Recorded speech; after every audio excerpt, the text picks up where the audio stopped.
Hola, buenas. Mi nombre es Lola. Bienvenidas a un nuevo capítulo de Crónicas del pasado Argentina. En el capítulo anterior hablamos sobre el radicalismo, una época que terminó con un golpe de Estado y dio lugar a una nueva etapa llamada de formas distintas. Algunos deciden llamarla década infame, otros restauración conservadora, en fin. Vamos a estar hablando de esta etapa de nuestra historia que se da entre 1930 y 1943. Y para ello tenemos a tres invitados, que nos van a estar hablando de temas como el contexto político, social y económico de este periodo, también sobre la vuelta al fraude electoral y conflictos principales que se dieron. Bueno, ahora sí, ya comenzando, vamos a darle la bienvenida a una invitada muy amiga mía y también es profe de historia, Abril Tassin.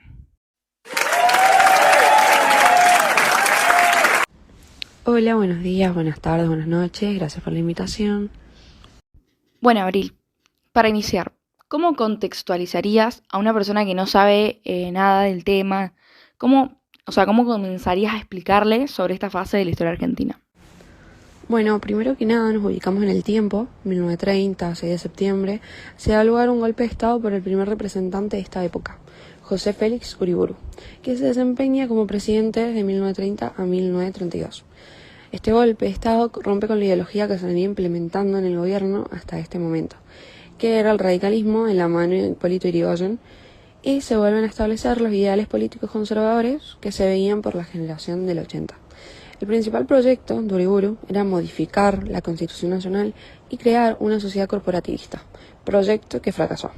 Uriburu, sumado a esto, fue perdiendo apoyo por parte de los militares que tenían preferencias por su colega Agustín Pedro Justo, y como si fuera poco, también se le suma la victoria del radicalismo en las elecciones provinciales de Buenos Aires. Uriburu, viendo esto, toma la decisión de abrir elecciones y finalmente se le da lugar como presidente a Agustín Justo, y de por medio hubo un montón de fraude. A ver, contame cómo es eso del fraude electoral. Bueno, como dijimos anteriormente, se restauran los ideales políticos de la generación del 80 y junto con ellos viejas prácticas como el fraude electoral o, como lo llamaban ellos, fraude patriótico. ¿Por qué se le daba ese nombre? ¿Y cómo fue llevado a cabo, digo, siendo que se instauró una ley para acabar con este fraude que había en su momento?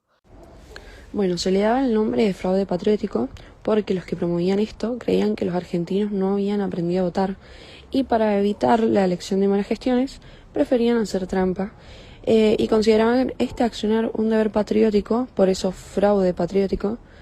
Y bueno, después con el tema de cómo se llevaba a cabo, la ley Sáenz Peña continuó, por lo que tenían que de alguna forma cambiar las tácticas para hacer fraude, así que algunas de ellas fueron la intimidación, el otorgamiento de favores, por supuesto la falsificación de documentos, también la invitación a almuerzos durante épocas de elecciones. Buenísimo, Abril. Muy interesante lo que me has contado hoy, así que te despedimos con un fuerte aplauso.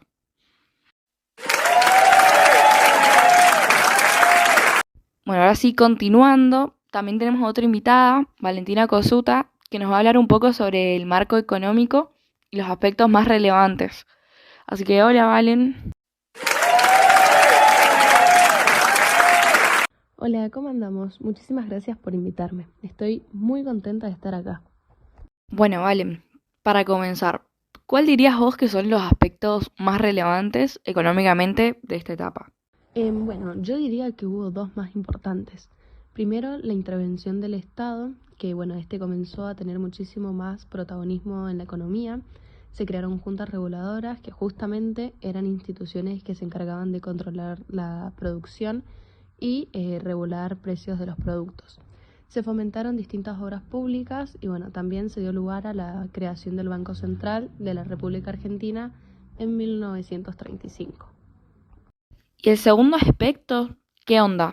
El segundo aspecto se trata de la industrialización para sustituir importaciones. Básicamente en Europa se estaba pasando por una crisis y no podían vendernos productos, entonces por eso Argentina optó por producir productos industriales que antes les compraba a otros países. Valen, una pregunta.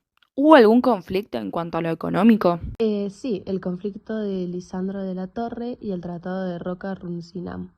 Básicamente, tras la crisis de Inglaterra en 1929, optaron por comprar materia prima por otras vías, como por ejemplo a sus colonias. Esto afectó a las importaciones de Argentina. Entonces, en 1932, Roca, el entonces vicepresidente, hace un viaje a Londres para llegar a un acuerdo en cuanto a la compra y venta de carne y materia prima. Este tratado se discutió en el Senado y es donde apareció Lisandro de la Torre, quien estaba en desacuerdo con el tratado, y en 1935 aparecen las denuncias de la Torre, donde sostuvo que el gobierno tenía una alianza con los frigoríficos extranjeros y que había muchísima corrupción. Bueno, Valen, me encanta cómo lo resumiste, así que muchísimas gracias por venir. No, muchísimas gracias a vos. Bueno, ya por último, tenemos a Ignacio Terc, importante historiador, que nos va a contar los conflictos, o el conflicto más importante, se podría decir, de este periodo. Así que bienvenido, Ignacio.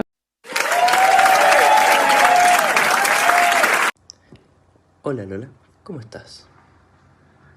Bien, todo bien. Bueno, Igna, contanos cuál para vos es el dilema más relevante de la década infame. Bueno, para mí hay un conflicto principal durante esta década que son los golpes de Estado. Bueno, como te habló un poco Abril, este periodo comenzó con un golpe de Estado de la mano de Uriburu y Agustín Just, que fue con el fin de sacar al radicalismo del gobierno. Este gobierno duró 2 años y en 1932 se abrió elecciones y ganó Just. En las elecciones de 1938 asume Roberto Marcelino Ortiz como presidente por medio de fraude. Y propuso terminar con estas prácticas, ya que él era radical, pero su vice, Ramón Castillo, no estaba muy de acuerdo porque tenía una ideología más conservadora. Los planes de Ortiz se vieron afectados por una enfermedad que desencadenó en su muerte, así que fue reemplazado por Castillo. El ahora presidente optó por seguir con las prácticas de fraude y también con la costumbre de elegir un sucesor. Esto a los militares como que no les pintó mucho, ya que el elegido de Castillo no era militar y también quería acabar con el fraude. Para evitar esto, la GO, que era un grupo de oficiales con ideales nacionalistas que estaban en contra de la democracia fraudulenta. En las elecciones asume Rawson, que estaba a favor de los aliados, cosa que no le gustaba a la GO. Entonces deciden que el presidente no debía estar en el gobierno. Por lo tanto, los destituyeron con un golpe de estado interno a tan solo 2 días de haber asumido. Buenísimo, Igna. Muchísimas gracias por venir y contarnos esto. Para finalizar este capítulo de nuestra historia, que termina con el golpe de estado a Rawson, quería abrir un espacio a reflexionar. Durante la década infame, que comprendió el periodo de 1930 a 1943, el país experimentó una serie de eventos y prácticas políticas que dejaron una profunda marca en su historia.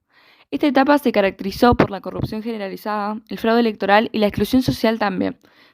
Durante estos años se llevaron a cabo elecciones fraudulentas que manipularon los resultados para mantener el poder a un grupo selecto de élites políticas y económicas. Estas prácticas antidemocráticas lograron socavar la confianza del pueblo argentino en sus instituciones y generaron un sentimiento de descontento. La década infame nos enseña importantes lecciones sobre la honestidad, la transparencia y el respeto a los derechos de todos los ciudadanos. Destaca la necesidad de fortalecer las instituciones democráticas, promover la participación ciudadana y fomentar una cultura de integridad en todos los niveles de la sociedad. Me parece fundamental aprender de esta etapa histórica para evitar repetir errores pasados y trabajar para construir una comunidad más justa, equitativa y democrática. Bueno, con eso me despido, así que muchísimas gracias por escucharnos.